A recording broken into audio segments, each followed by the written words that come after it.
Hello friends and my dear students, welcome to my class and this is your favorite YouTube channel Vedanshi technical classes. तो आज के इस video में अपन पढ़ेंगे capacitive reactance तथा capacitor में संचित ऊर्जा के बारे में। कैपेसिटिव रिएक्टेंस जिसे अपन धारिकीय प्रतिघात भी बोलते हैं। तो चलो स्टार्ट करते हैं। फर्स्ट टॉपिक आज का कैपेसिटिव रिएक्टेंस, धारिकीय प्रतिघात। तो स्टूडेंट्स देखो, धारिकीय प्रतिघात कैपेसिटिव रिएक्टेंस क्या होता है। एक्चुअल में अपन ने पहले पढ़ा था, ये क्या है, कैपेसिटर है। इस कैपेसिटर में एक गुण होता है आवेश धारण करने का। ये क्या करता है, आवेश धारण करता है। एक प्लेट पे प्लस क्यू आवेश, दूसरी प्लेट पे माइनस क्यू आवेश।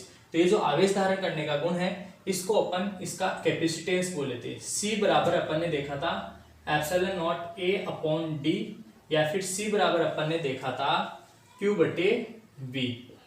ठीक है, ये था धारिता। धारिता जिसे अपन बोल रहे थे, डिफाइन कर रहे थे कि आवेश धारण करने का गुण क्या कहलाता है, धारिता कहलाता है। ठीक इसी प्रकार कैपेसिटर का, किसी भी कैपेसिटर का एक गुण और होता है जो क्या करता है कि इसके मार्ग में, जैसे मान लो कैपेसिटर है, इसके सिरों पे अपन जैसे ही विभवांतर आरोपित करेंगे तो कुछ ना कुछ करंट फ्लो करेगा। यहाँ पे सामान्यतः एक चार्जिंग करंट फ्लो करता है। अब इस करंट के मार्ग में क्या होता है, कुछ ना कुछ बाधा उत्पन्न होती है। इस धारा के मार्ग में कुछ ना कुछ बाधा उत्पन्न होती है, जिसको अपन बोलते हैं धारिकीय प्रतिघात, कैपेसिटिव रिएक्टेंस। जिसे क्या बोलते हैं, capacitive reactance. Capacitive reactance XC is equal to होता है 1/2 पाई FC। यहाँ पे F क्या है, यहाँ F क्या है, आवर्ती। C क्या है, धारिता, या फिर जिसे कैपेसिटेंस भी बोल सकते हैं,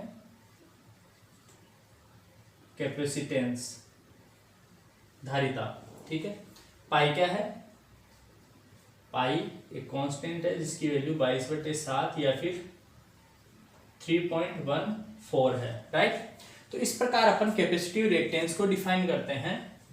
कैपेसिटिव रिएक्टेंस किसे कहते हैं, संधारित्र। संधारित्र का वह गुण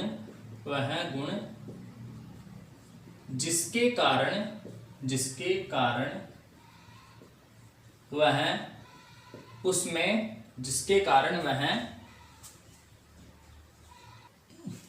तो इस प्रकार संधारित्र का वह गुण जिसके कारण वह उसमें से प्रवाहित धारा के मार्ग में बाधा उत्पन्न करता है। धारा के मार्ग में बाधा उत्पन्न करता है, उसी गुण को अपन क्या बोलते हैं, धारिकीय प्रतिघात। उसी गुण को क्या बोलते हैं, धारिकीय प्रतिघात।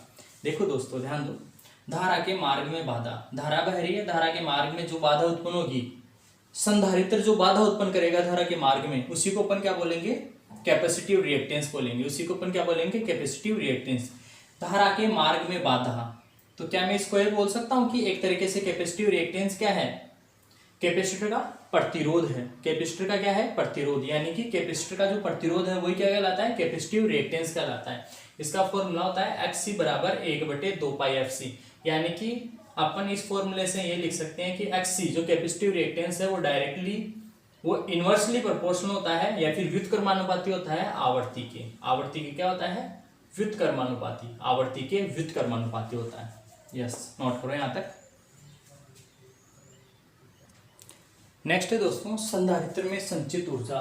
संधारित्र में संचित ऊर्जा, energy stored in capacitor. Energy stored in capacitor, संधारित्र में संचित ऊर्जा।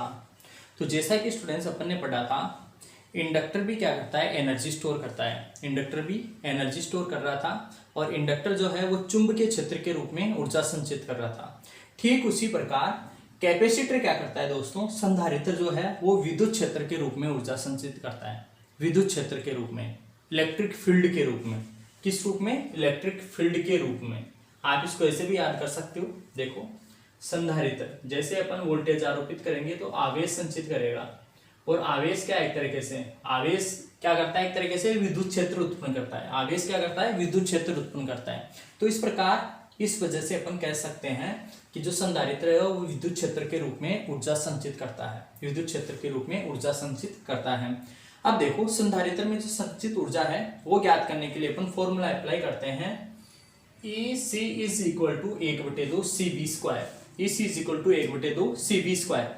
लेकिन अपन को पता है दोस्तों CV Q बराबर होता है CV, क्योंकि Q बराबर CV, तो क्या मैं यहाँ पे ये वैल्यू पुट कर सकता हूँ 1/2, इसको मैं ले सकता हूँ दोस्तों CV गुणा V, ऐसे ब्रेक कर सकता हूँ, V को 2 बार लिख दिया। अब CV की जगह क्या लिख सकते हैं अपन Q, तो ये हो जाएगा 1/2 QV, तो ये EC। एक फॉर्मूला ये भी हुआ, जो संचित ऊर्जा है संधारित्र में वो ज्ञात करने के लिए 1/2 QV, 1/2 QV ये वाला फॉर्मूला अप्लाई कर सकते हो या फिर ये वाला फॉर्मूला भी अप्लाई कर सकते हो।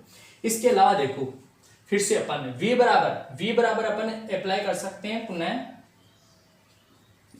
V इज इक्वल टू देखो क्या होगा Q/C, तो V is equal to Q/C, V बराबर Q/C रखने पर यहां पे रखो V बराबर Q/C रख रहा हूं मैं यहाँ पे, तो ये आएगा EC is equal to 1/2 C, V की जगह क्या रखेंगे Q/C, Q/C, इसका होल स्क्वायर है तो यहाँ पे स्क्वायर, राइट। ये क्या होगा ब्रैकेट ओपन करेंगे तो ये जाएगा कुछ इस तरीके से 1/2 C गुना Q का स्क्वायर बटे C का स्क्वायर, एक C से एक C कैंसिल आउट, तो C बचा, तो ये हो गया Q स्क्वायर बटे 2C, तो ये हुआ EC is equal to Q square बटे 2C, यानी कि ये फॉर्मूला भी अपन अप्लाई कर सकते हैं। तो इस प्रकार संधारित्र में संचित ऊर्जा जो है वो ज्ञात करने के लिए अपन निम्न 3 फॉर्मूले अप्लाई कर सकते हैं। कौन कौन सा, EC is equal to 1/2 CV square, EC is equal to 1/2 QV और EC is equal to Q square बटे 2C। ये तीनों फॉर्मूले जो हैं वो अपन संधारित्र में संचित ऊर्जा ज्ञात करने के लिए अप्लाई कर सकते हैं। Take it.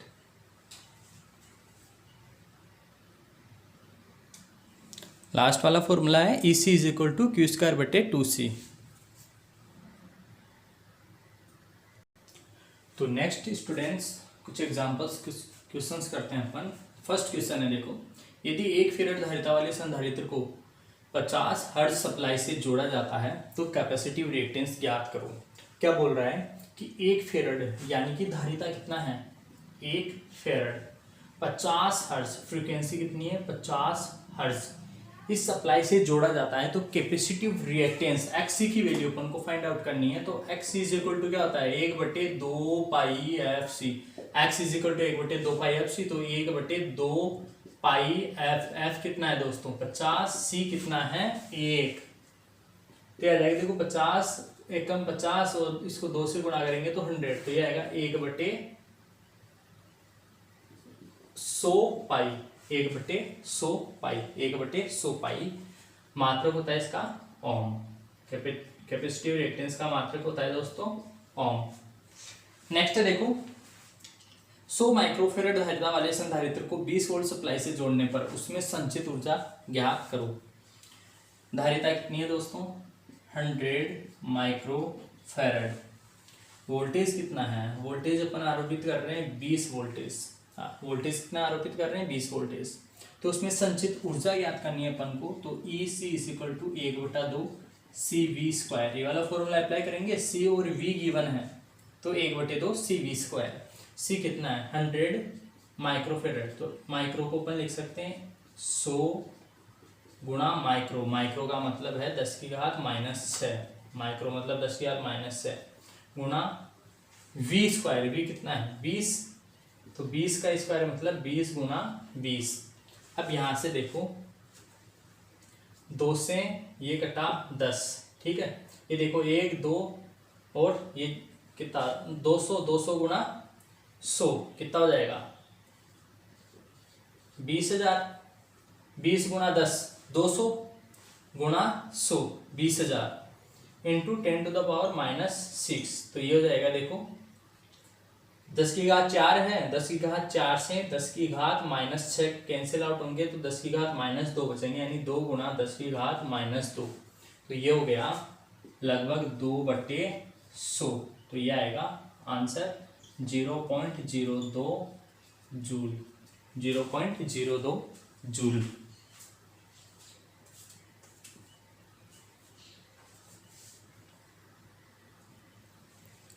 Next question number third है x is equal to blank खाली स्थान।